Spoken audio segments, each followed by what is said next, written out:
the hallmark of everything for anybody who has been abused or been through something, this is the hallmark for that. If you gain knowledge and you don't quit and you don't give up, them people will need you. They got to spend a block on you. So 5 days, my grandfather on the vent. Nobody making no decisions. You know why? Because there's no knowledge. Where's your knowledge? Yeah. At that point, where's your knowledge? So now, guess who it is? Little grade F school. Long story short, I told him, put the consult in for the kidney doctor, get him in there and do the dialysis. So then, this is the part. When I spoke to my aunt, she was like, oh my God, when I talked to everybody else, I just was laughing. Like, I can't believe you just told the doctor what to do. I said, no, I didn't tell him what to do. We had a conversation. It was a dialogue between two medical professionals. Yeah.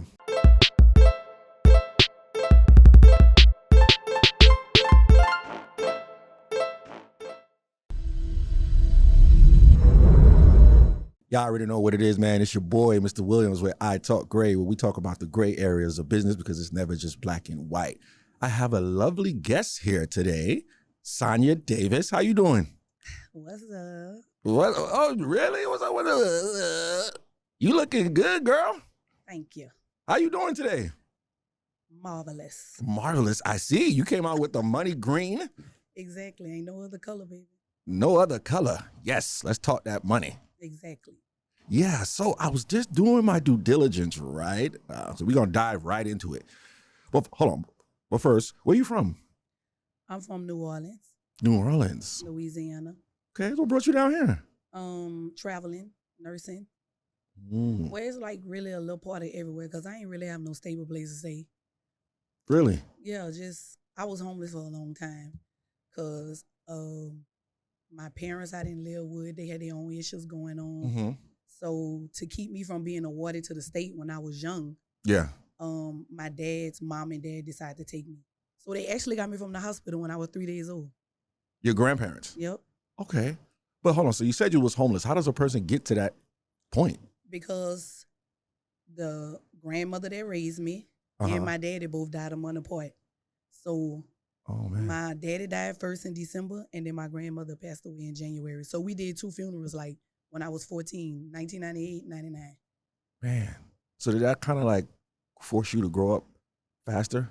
Yeah, like ain't no other options but to do what you got to do to survive. Yeah. So what age were you homeless? I was 14. 14 homeless? Yeah, because I'm 14 already. Who want a 14-year-old?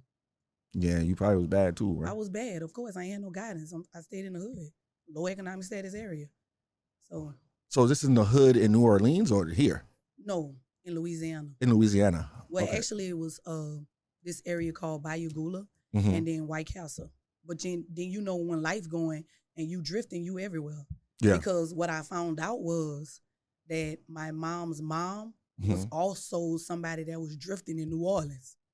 Drifting? What do you mean by drifting? Like just moving around, just everywhere, no stable place. Okay. Man, so how did you get to because I see here you got your degree. How did you get to that point? Playing sports. So really? I ended up with a scholarship to play volleyball and basketball. So I started in Kansas, and then I transferred to St. Pete College. Then I went to Tampa, and then I went back to Louisiana. Okay.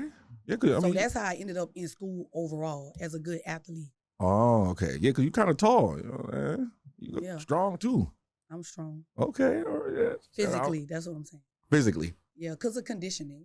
Yeah. I mean, you got to be strong mentally, too, because I see here you got your major in psychology? I do.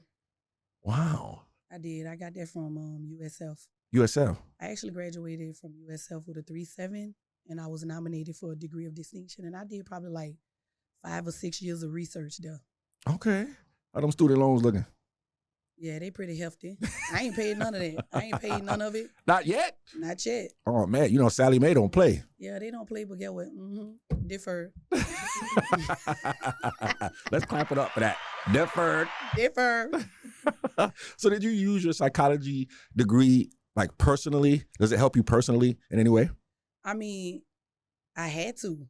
Like, that mind is dangerous. No, yeah. I always tell people, listen, don't never leave yourself with your own thoughts. Yeah. Never. Because even in the psychology program, Mm-hmm. I needed the professors. Like, because just to keep it G with you, like, at some point, when I was trying to have a relationship with my biological mother, Uh-huh. her husband would abuse me or whatever, and then it was like, oh, you dumb, you stupid, and all these different kind of things, simply because of I went to a failing high school. I Mhm. did. If you look it up, White Castle High was a grade F school in Mhm. 2003. Okay. So anybody who went to that school, it was likely that if you didn't play sports, they just had this stigma that you wasn't gonna make it, period. And that's really not true, Okay. because a lot of my skills as far as typing, writing, public speaking, I actually got from that school. Wow. Okay. Gamesmanship, sportsmanship. Okay. Yeah, just being there and in that environment. So people say those things, and it's a part of the statistics. Like, Yeah. it's likely, but it's not a definite. Mm-hmm. Okay. Okay. So what got you into the nursing? So what happened with that was, how people be hating. Like, I came back from college. You know how you be all zealous and they don't tell you everything? Mm-hmm. It's like the hidden curriculum type thing. Okay. So I created this plan, right? Because I really wanted to be a school psychologist. Really? So I was following a school psychologist at USF and everything, just trying to go back with a plan to help kids like myself. Like, no resources, no opportunity, teenage pregnancies, at risk for failing. Like, I came up with this. I presented it to the superintendent, and he put me on like $22 an hour. Wow. Fresh out of college. Fresh out. So what happened with that was, it's like, oh, it's Sonya? Like, because they know me to get in a lot of trouble too. Uh-huh. Like, a lot of fighting, and there's a lot of violence around you. I mean, if you don't have an outlet, or sports was my outlet. So, Okay. So by playing sports, that take you other places, you meet other people. Then you like, oh, I really don't have to act like this at this point, because, it's so many other things that I'm involved in, and being a good athlete is like, nah, I don't want to risk none of that. You feel what I'm saying? All right. But so you had some sense. Yeah. And then my high school coach, sometimes your coaches be saving your life. Mm-hmm. So anyway, I went back to the school. I created this whole plan, and then it's like the teachers and the counselors, oh, well, what is she here for? Well, what's her job description? So I made a job description for them so they could stop asking those questions, but that just made it worse. It's like, oh, now she coming for us, and she, these are the things internally. That's where the psych part come in at, like, where they feel inferior when really we don't even have a degree in the same thing. I'm not here to take your position. You actually have a master's in either education or counseling. I have a bachelor's in arts and science and psych. Okay. But I don't even really think it was about the credentials at that point. It was like, oh, she determined. And then she's coming in with all these creative ideas and this and that. So I got a lot of backlash for that. I was doing too much because he gave me freedom. So it's like, I think I was traveling to 7 schools in the district, and everybody that was at risk, I found out who those kids was. Mm-hmm. And if they needed help with any part of academics, I helped them.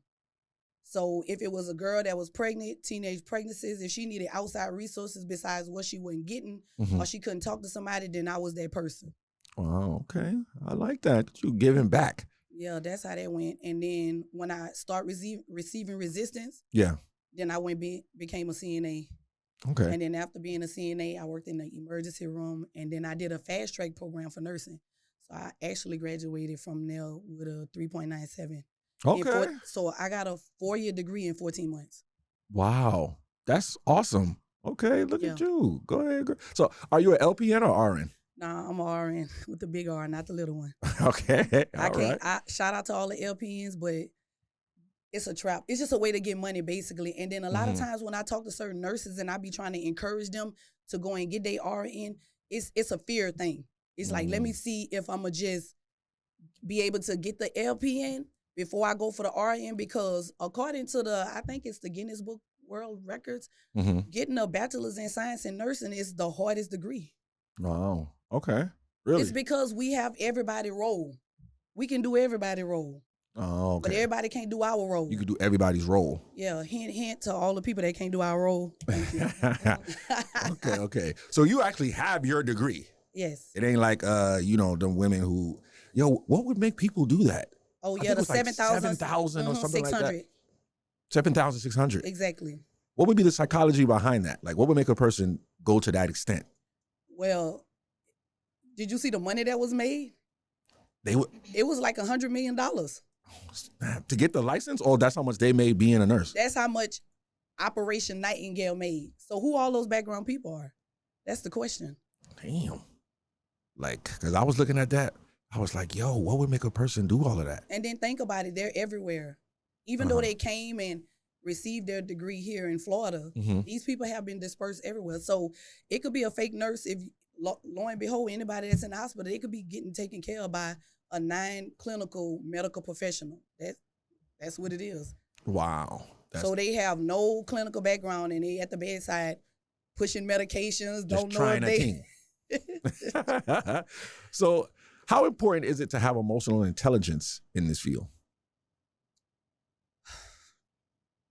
Well, it's very important. And then it's like it could be a blessing and a curse at the same time too. Because a lot of things you don't be want to feel sometime emotionally and you be trying not to, it's like it just hit you. So then the type of person I am is like, when I'm doing nursing, I just want to do nursing. I really don't want to have a lot of emotions, but I do for people. Because when you see some of the stuff and you have to hear some of those stories, it's like that's when you realize you human. Like, it ain't no, oh, I'm hard and I'm this and I'm that, because some of that stuff will just break you down, like, literally. So the emotional intelligence part is like, it's got to be at its all-time high at the bedside for sure. Now, other professions, it's a little different. Specialty units, they have a little more freedom because it's specialty, you know what I'm saying? Yeah. But being at the bedside, baby, that's the trenches. That's the trenches. Trenches. So what are the different levels are there when it comes to nursing? Well, you can actually be an LPN. You can have an associates, like 2 years. You can still practice. Now that there's such demand since COVID for nurses, then they're basically taking everybody. You know what I'm saying? Okay. But then they have BSN. And then you can do master's or you could do PhD.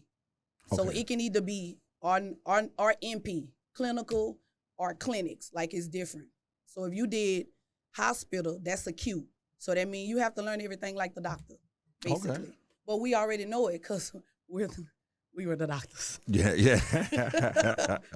Not trying to take away. No. I don't work with some good doctors before, but I'm just saying, once you learn that doctor, you know everything that they want for whatever the situation is. Yeah. Because, for example, if a person come in with acute pancreatitis, right?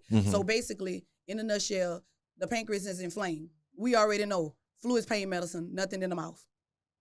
So even if they come up and they didn't put the order in, we know to do that because we know the goal. For the therapeuticness to happen and for this person to heal, the gut must rest, the stomach must rest, so they can't put nothing in their mouth. So if the order not there, we gonna put it in. Even though it's for the doctor to do, we gonna do it because we want the patient to get better. We know that if they put something there, it's just gonna aggravate it more, basically. So that's the clinical part that the fake nurses don't have. Yeah. No, you're right. Yeah, they'll feed the patient because they don't know. Yeah.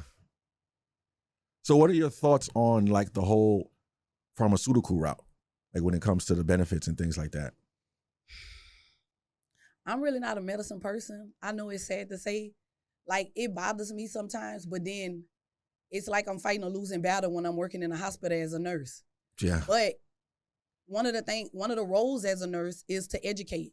So, and be the patient's advocate. So I can still advocate things for them, but then still let them know, since you're in this state, you have to continue this regimen.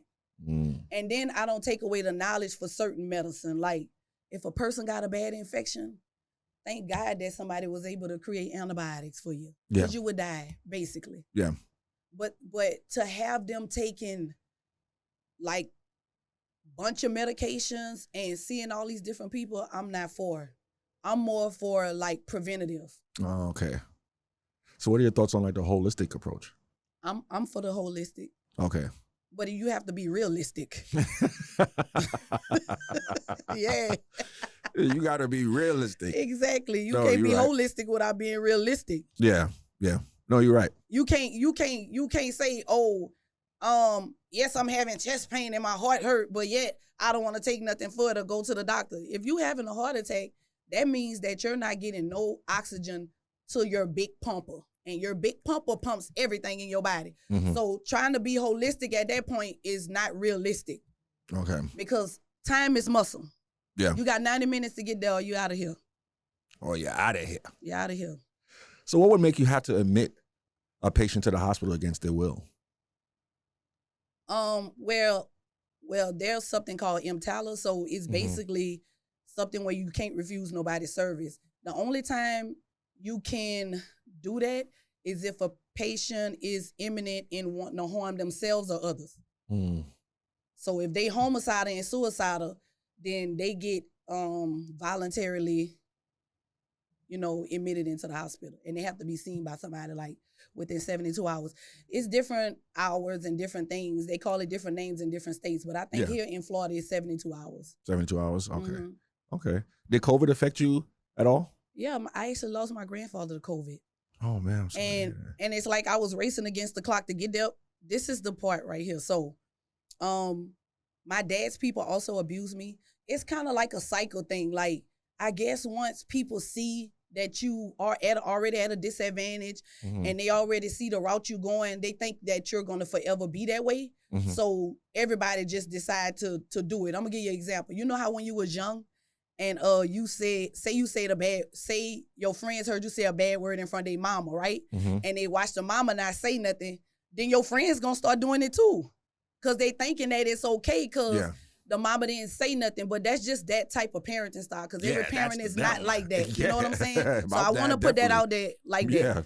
But with that happening, so with them abusing me, long story short, it wasn't until like my grandfather got COVID, right? And then nobody was saying anything to me. So I was like, well, what y'all doing? And I didn't really know the extent of everything. But when they told me, I was like, well, I'm coming down there. So I left work and I started driving home. And I asked to speak to the intensivist. Like, that's the ICU doctor. Yeah. So I'm like, I straight up asked him, I said, did my grandfather have an anterior wall MI? And he got quiet. And then he was like, she knows something. Exactly. He was like, what kind of nurse you say you was? I said, regular. I say regular. And he said, well, he said we can't go in to actually see because that would be the definite. Like they would have to go in and look. But from looking at the little EKG, the little sticky things people put on you, in certain areas you see certain abnormalities. So he said from looking at this, it looked like your grandfather had an anterior wall MI, which, I mean, he should have been dead after that. But COVID exacerbated it, basically. Exacerbated it? Yes. You mean like made it worse? Okay. Yes. So he already had a whole bunch of other issues going on. So he was on blood thinners too, and procedures that they wanted to do, they couldn't do it because they needed to use more blood thinners and they couldn't. If they would have cut him, you're just going to bleed out, basically. Okay. So anyway, long story short, to get to the abuse and the family part, it's like the hallmark of everything for anybody who has been abused or been through something, this is the hallmark for that. If you gain knowledge and you don't quit and you don't give up, them people will need you. They got to spin the block on you. So 5 days, my grandfather on the vent. Nobody making no decisions. You know why? Because there's no knowledge. Where's your knowledge? Yeah. At that point, where's your knowledge? So now, guess who it is? Little grade F school.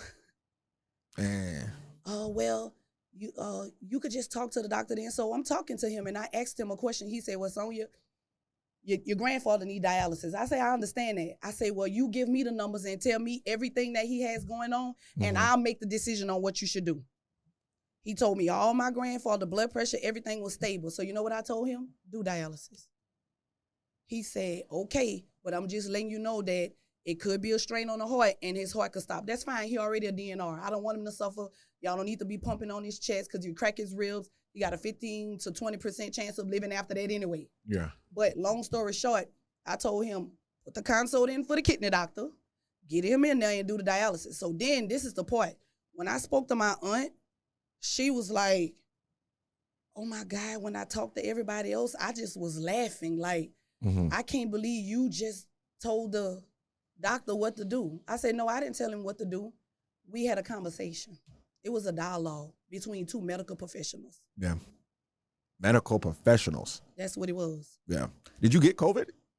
You personally? I don't even know if I got COVID. I mean, Really? it was out of sight, out of mind to me, but I was the type of person that never took my respirator off. Like the special mask. Yeah. Yeah, I ain't trust people like that. Did you get vaccinated? I had no choice to get the money for what I'm doing now, but when I transition, I don't even have to worry about all that no more, but I did because it was mandatory. Really? They made it mandatory? Yes. Like, I couldn't work at a lot of hospitals without the vaccine. Wow. And the booster. Like, just in Jersey, I had to have both COVID vaccines and the booster to work there. Wow, that's crazy. Yep. But didn't they have some nurses that like walked off? Or no? They got did. fired. A lot of them resigned. They left. Yeah, or they basically told them, this is what we're putting into play, and if you don't do it, then you basically not adhering to their policy. A policy that they developed overnight. But yeah, I mean, once they put it in, it's there, it's established. Yeah. That's why having your own business is a wonderful thing. But being that it was their institution, whatever they wanted to put in, you had to adhere to. You know what I'm saying? So with that being said, the ones that didn't do it, they either quit or they got terminated. Wow. Sayonara. Yeah. So how did you encounter injustice, discrimination, racism, bullying, violence, jealousy, all being in the nursing field? Sound like a drama show. It is. And people just think that we're there. It should be reality TV, but because of HIPAA and you can't know people, business and stuff, you will see a lot. And it's mainly because of money. We come in, these companies paying us way more money than they're paying their staff nurses. So that's the issue. The issue is she getting more money than me. So then that's where the bullying come into play. And then along with the bullying, if somebody was already racist, they just racist. But they're going to show it more because it's on top of the fact that you feel some type of way because I'm getting more money than you. Yeah, I actually posted something on my social media about I left a hospital, right? I think I left the hospital in 2019. In 2022, a girl sent me a video of the nurses. I think it took 8 nurses to staff that unit. On that video, it's at least 6 nurses in that break room with 2 CNAs. So who watching the patients? And everybody guess what? chilling. No, they weren't chilling. They were looking at me. Looking at you on social media? Yeah, and discussing me. So she recorded them and then she sent it to me. Holy snap. Yeah. Damn, that is some drama. It is. Wow, that's crazy. So, I mean. Are you still a nurse now? I'm still a nurse. Okay. Yeah, I'm a nurse in a lot of states. So you could have something called a compact license, which you don't have to keep getting endorsed, basically meaning going through a whole process. Like it's a whole compact. So you can move throughout all of those states without having all these separate licenses. Okay. Some states not like that. Like I had to get a separate license for Minnesota, a separate license for Cali, but I can go to these states and work as a nurse. I just had to obtain their license. Okay. Or work in a compact. Okay. Where you don't have to worry about it. If it's in a compact, I just go to the job like regular. Yeah. Okay. With one license. One license. Wow. Okay. That's some jewels right there. So when did you transition to the naked author? I've been naked. You've been naked? Really? Yeah. I mean, and naked in the sense of, even when I was being abused and had to go through everything I was going through, I really still felt like these people don't know me. Like, I'm not changing for nobody. So I always maintained that level of integrity to be myself. Whatever it was that I wanted to do, I didn't care about the opinion or that somebody else was afraid to do it. I still did it, and I did it big. So the naked part comes from, like, just being genuine and being yourself. Not so much in the sense of showing your ass. Yeah, basically being physically naked. Okay. So that's where the naked author came from. And then is ghetto because because you. Yeah, like I'm a ghetto professional. I mean, how could you take that away? I just told you my life. Yeah. I mean, it all can't come away. You know what I'm saying? And I feel like most patients and most people at hospitals, they will come and get me. Sonya, I can't deal with them. You just go in there. but they wouldn't be Aw. themselves. They wanted Yeah. to just, yes, and this and that. Look, bro, what's the problem? You know, they Yeah. respected that more than they feeling like somebody faking with them. And that's a lot of responses that I got from a lot of patients. They don't really care. You really care. But then now I'm asking how you know. I know. Because I could tell, you know, you hear, you that they just walk in, they just walk out. You know, different things they say, basically. Yeah. So, but the naked author, but this is the thing. In that profession, I really can't be the naked author. The naked author, you know, is not acceptable because she too real. So She too real. yeah, in stuff that's already established, you got to be socially desirable, and that hurt me because I gotta keep it G. Yeah. I don't care about your feelings. You're gonna give it to them how it is. I would want somebody to do it to me. Yeah, That's the only thing that facts. produced change. No, facts. They could look it up. It's written. So what's your purpose as an author? My purpose as an author is basically, you know, just to tell my story and just have people understand, like, it's probably something you went through and you ain't know how to get out of it. Yeah. So you reading that like, oh, because I have tons of inbox messages like, that part right there helped me. Or, you know, or I didn't even know this. I didn't even know how to do this like this, because some people don't never go nowhere. Yeah. They just contained and stuck in one area. And like I said, to go back to the abuse, I'm not even mad at these people, because that go back to piggyback off what you said about like the psychology and my education and stuff. When you learn and you know better, sometimes that help you not be in your feelings about a lot of behaviors that people did, if that makes sense. So don't get me wrong, I still feel some type of way about them. Yeah. But it's not to the point to where I hate them, you know, or I don't wish best for them, because I do. I just realized that they were limited in their education, they were limited in their knowledge, they were limited in their understanding. So all they could do and respond to is based off of that, because some of them never been anywhere. Yeah. So how could you expect to get any different results or anything new when nothing new is coming in? No, facts. You ain't bringing nothing new into your database. Exactly. So, I mean, but I'm a forever be the naked author though. Okay, all right, we like that. Yeah, and then it's like DNA. So Yeah. DNA is actually our genetic makeup. Facts. So it's who you are. Yeah. So not only the long word is the naked author, the short word is DNA. Okay, So it the girl still got go some together. bars. Yeah. Okay. Oh, I got them bars too now. I was trying to see if somebody wanted to sing again. Okay. I don't even know if they're ready for me in the industry either, because I'm a little too real for them too. You too real? I don't know. I'm going to quote something from your book that I read, right? You said, a person that sees your strength and has the power to utilize your abilities but neglects your skills by not passing them on to be useful to someone else is a person that pride has hindered great character. So what were you experiencing that brought about that statement? What I just said, like when I thought about those situations with my aunts and them not being able to make a decision on the medical side, but then yet these same people, like, you abused me. You made me feel like as if I didn't know anything. Yeah. Or because I had a little issue with my behavior because of traumatic things that happened in my life, y'all just made me, like just beat me down to death. Like I just was a nothing, you know? So when I thought about those things, and I don't work with certain people, it's like psychologically, most of our major thinking happens right here in we have lobes. So this lobe in the front is your frontal lobe. Frontal lobe, okay. So in the frontal lobe is the prefrontal cortex. So in that area, it's a higher level of thinking, like all your high level ration, all that logics, everything. So what we found in research is pride, anger, love, lust, all these things are emotions. So they block your ability to being able to think.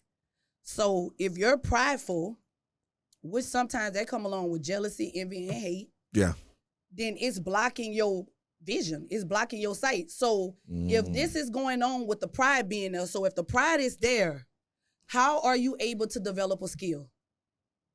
Facts. Pay attention, y'all.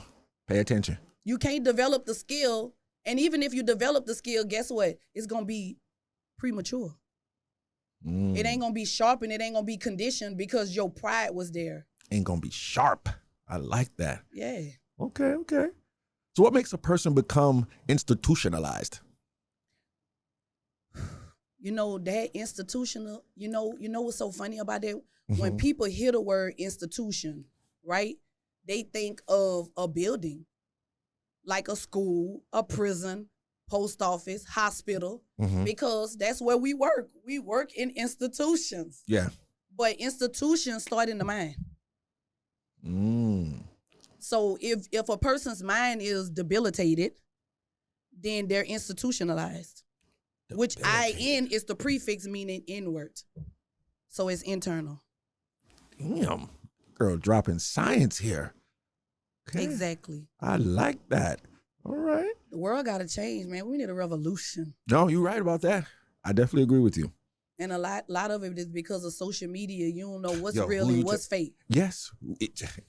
So that's an institution. Institution, the So I saw you had up a post, right? Mm-hmm.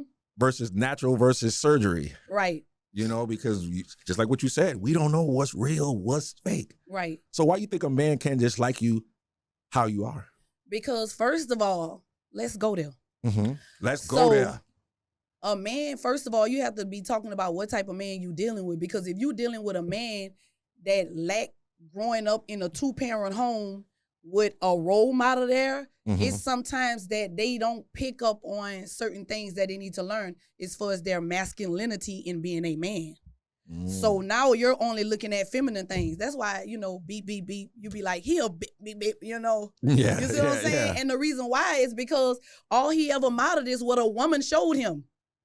So I'm going to make it make sense. So now it's like your mindset is like you're limited in understanding as far as how to even deal with a woman because you wasn't able to see it. I mean, your mama can tell you, but if that person is not there to see coating and the man helping or protecting, these different kind of things, then you're left with your own thoughts. Let's go back there. Yeah. And I just told you it's dangerous to be left with your own thoughts because where thoughts go, behavior follow. So anyway, long story short, sometimes men are not, they go through crises like women, Mm-hmm. like midlife crisis, or they have identity crisis, or just trying to figure out who they are in the world too.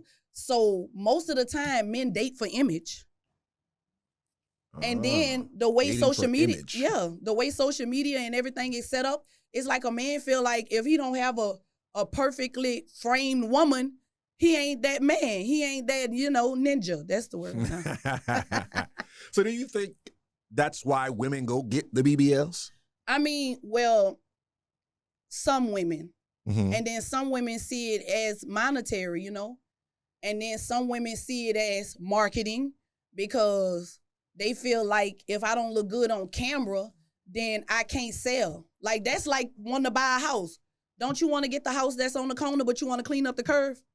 Okay. Because when you pull up to the curve is everything. It's the curve side, right, realtor? Yes. The curve. Yes. We got a realtor grass in the got to building. be clean. Yeah. Everything got to be nice because it's right on the curve. It's appealing. It's the same mental state that a man carries when he don't know himself or he don't have no identity. So if he in a stage of his life where he feel like I want to be the man, Mm-hmm. then I need a woman with an image and I need her to be fine. And I don't need her to be flawed. And then because you didn't have that exposure of masculinity to watch two people work together, then guess what? You're going to be left with your own thoughts. And I already told you they're dangerous. Damn. Okay. She's breaking it down. I don't know. Me personally, I look at the mindset, right? Because how we was talking off camera, the body can't really do nothing for you. And that's real. Saying? Like personally. Right. So her mind has to be there because that's what's going to assist you during those hard times. You know what I'm saying? But when do he find that out? You see what I'm saying? It usually be too late. I wouldn't say too late. I think I was, how old was I? Well, okay. Yeah, it was too late because she did leave me. So, yeah, it was too late. I was about like 33. Yeah. I ain't gonna lie, because I didn't see my dad handling things like financially and things like that. So I'm not gonna lie. When I was in a relationship, I wasn't, I was like, I only got $100. Right. I wasn't, because I didn't see it. Right. I saw my mom take care of everything. Exactly. So that's so true. And then another thing is, men expect for you to age gracefully, but have churn for them too. Like, I want that baby, but guess what? You gotta keep that same body though, so I could still be feeling you or be intimate, with you. Yeah. I don't know. I like stretch marks though. I like stretch marks too. I got them, baby. Stretch marks. You are great. She said, I got them, baby. Yeah. Oh. There ain't no but a little strain and a little stretching. Ain't nothing wrong with that. Because nowadays, I don't know. I don't like that perfect-ish. It's just, no. I like a little cellulite. Exactly. But then I be feeling like with anything in the world, if you going to have something, Mm-hmm. you need to know how to use it. True that. You just walking around, nice frame, but then what? Yeah. Can't get on top, don't know what to do with that thing. Exactly. And then, sometimes you could buy brand new stuff that's defaulted. It's broke before you get it. She said it's broke before you get it. Yeah, it's broke before you get it. So why do you consider yourself a stubborn survivor? Jesus. Lord, yeah, I called you. Because I am. It's that resistance part. You know what I'm saying? Mm-hmm. And it's like, it's something that I need to work on. I'm gonna admit to that simply because accountability. We like that. Yes, with the big A, not the little one. It's the first letter of the alphabet. Anyway. Yes. It's like when you grow up like I grew up, doing everything, making decisions, watching people mess over you, learning patterns, because I know patterns and behavior. So even when people think they lying to me, I know you're lying. Really? Yes. Wow. I do. Okay. But the intuition is that strong. Yes, patterns, behaviors, paralinguistics, tone of voice. I'm your eyes, I'm looking at all that. Yeah. So with so growing up like that and then learning all these different things, because sometimes that behavior is the same, it's just changing people. People change, but that behavior is gonna be, I know it's coming. Like people who try to manipulate you. Yeah. Or people who beg you that's broke and you're never gonna get your money back because they broke. But that's the easy way to get rid of them. Yeah, when you can. So anyway, the stubborn part comes into play because it's like, it's a lot of things that I could just let go and find a better way, and I know the better way. But it's that fighting, like, oh, I'm not ready yet, tough type shit, Okay. Yeah. And I don't want to be like that, but it's like my exterior, because of life and people, because people will hurt you, because they hurt, Yeah. But it's like hurt people. Yeah, and it's like that because of the people. Like, it's just, and it's hard because then it's like you don't want to be too vulnerable and you don't want to seem like as if you too naive. Yeah. Because then it's predators out there. No, yeah. And they only looking at one thing, to benefit and advantage themselves. So being that I know these type of things, that stubborn survival can kind of help me and hurt me. Because I feel like a lot of times it hindered me more than helped me though. Okay. Well, at least you're aware of it. Yeah. Right? So what are some tips you can give for healing? Even though I know this is going to be the hardest thing and the hardest pill to swallow, but this is going to be the realest thing somebody ever heard. You will have to surround yourself with people that you could trust, because you don't have all the strengths. Other people have them. No, that's true. So if you could find them people that genuinely is considerate of you and will accept you for who you are, but yet willing to correct you and not afraid, yes, then guess what? That's one step to heal. Okay. Because then you could go back and do an introspection of yourself. Or retro, whichever one. Yeah. And you could reflect like, oh, maybe I could have did such and such like that, or it could have been handled better, coming from somebody you love, because they're telling you from a genuine place. Yeah. They're not telling you this because they're trying to hurt you. Yeah. And the only way for you to know that is for you to be with that person. So once again, that y'all learning the patterns, the communications, and the language of each other. But it's so hard. That's why that's why people can't heal. That's why they still hurt, because they can't trust nobody. No, facts. You gotta learn to trust yourself. That's number one. Yeah. You gotta learn, you will know when you trust yourself, because you know why? You will be able to be vulnerable enough to give it to somebody else. But correct, only the person with the capacity that could help you heal. Yeah. So why shouldn't you mistreat people that mistreated you? Well, I mean, I'm gonna have to keep it all the way G because people from home listening, I guess they're gonna be listening too. Listen, I ain't roll like that. Me, You was tit for tat? it was worse than that. It was like arson type mindset. What? And it was like really bad. Like, and then, you know, like I said, sports saved me because if it wasn't for that, Mm-hmm. I'm talking about wanting to be like assassin. That's crazy. But I mean, because of my life, you know, Mm-hmm. I don't want people to think, oh, she just want to kill people. That's not the case.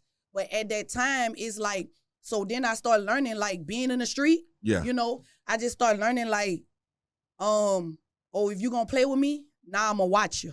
Mm-hmm. I'm gonna learn these patterns and everything that you did. I'm coming for you. But in the end, it don't help you. Yeah. Because mentally you still gonna have to deal with whatever it was, you know, that you did. Mm-hmm. And then my did was I did. You Like did. so however they won't put that, it's levels to it. Yeah.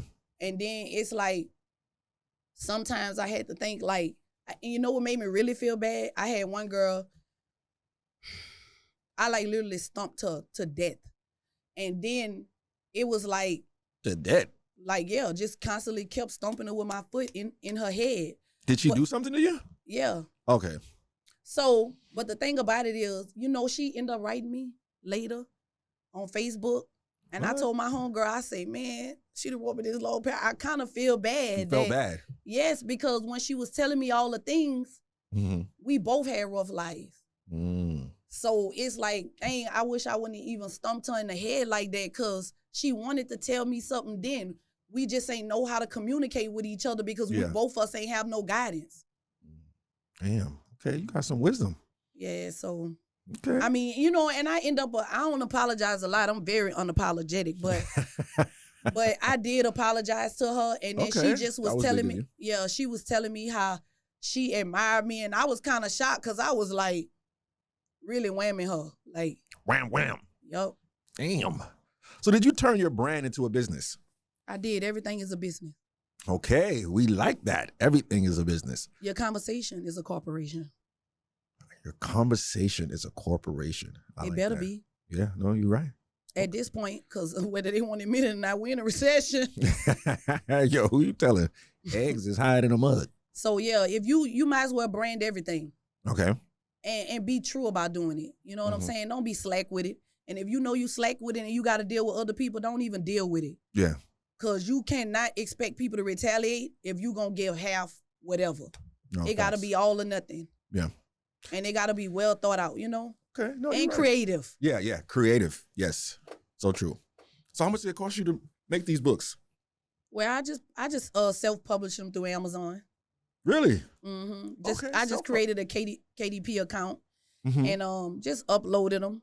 Okay. But I had a cover design. All these designs I came up with the idea and just had somebody to create them, and then I had the editor to do the book, and we just uploaded it, and then Amazon prints them. Wow. Okay. Okay. I had put it on a lot of other platforms too, but you Uh-huh. know, people learn loopholes. Yeah. So when I was doing the PDF file instead of doing Audible, see, those type of businesses who do those type of services are Mhm. better because they found somebody to go in and make sure you can't do all those different loopholes as much as Mm. possible. So anyway, gray when areas.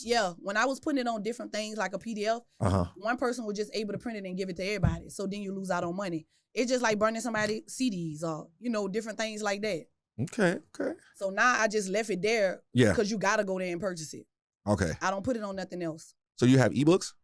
Ebooks they can do books through Kindle Okay. if they have Kindle, but I didn't do no other like other softwares that promote books, like, you know, people like Barnes and, you know, different Yeah. things like that in Audible. Okay. But I do want to do my audio, but I want it to be my voice. Oh yeah. No, that's smart. Kind of like 50 Cent. Yeah. Okay. So how do you market the books? I do little passages. I talk about some things. Mm-hmm. I tell people I talked about them in that book too, and they should go by it so I can see what I said about you. Okay. So, and then, you know, just real life situations like the nursing situation. Mm-hmm. Even though I posted it, I made the video with my book just to let them know, look, this really happened. Yeah. Like these people did this to me and this happened, but I also put it in my book. So it should be, it's meant to be inspiring Mm-hmm. so people can really know what they're getting themselves into, because I don't want you to get no watered down version of thinking, you know, because a lot of nurses right now have unrealistic expectations of what they're getting into because they thinking about the money. Yeah. But if you ain't tough enough, you going to cry. Mm. You're going to break. Yeah. Okay. So what are some gray areas when becoming an author? Life. Because it's like you still got to deal with everything. You still got to deal with everything going on in life. Mm-hmm. And then your thoughts sometimes they don't never stop. So that's where you have to find effective coping skills to kind of help you so you could be able to stay focused on it, because it's a lot of distractions out here. Mm-hmm. People coming for you. They don't even know what you got going on. Yeah. You're trying to stay focused, but then yet people own internal flesh like, oh, but I need to check you about this or that, you know? And then you trying to maintain your peace, but you got to be aggressive in pursuing to keep your peace because you can't control other people. So they're going to come to you with stuff. No, facts. So it's like, with all of that going on, so say somebody come to disturb my peace. Now you done set me back, even if I wanted to write another chapter in my book, because now I got to get myself back together because my equilibrium is off. I'm unbalanced right now. So that's just like I wanted to write some more pages of my book, you know, from coming from another job, but being on the road, traveling, driving 17 hours, I was tired. 17 hours. Yeah, That's so crazy. So I didn't get a chance to do any of it for the last one that I'm working on now about my life, but I plan on it. But it's like with so many different forces and stimuli hitting you every day, you got to be aggressive about getting it done. Yeah. Okay. So how do you get paid as an author? Well, Amazon pay every 60 days.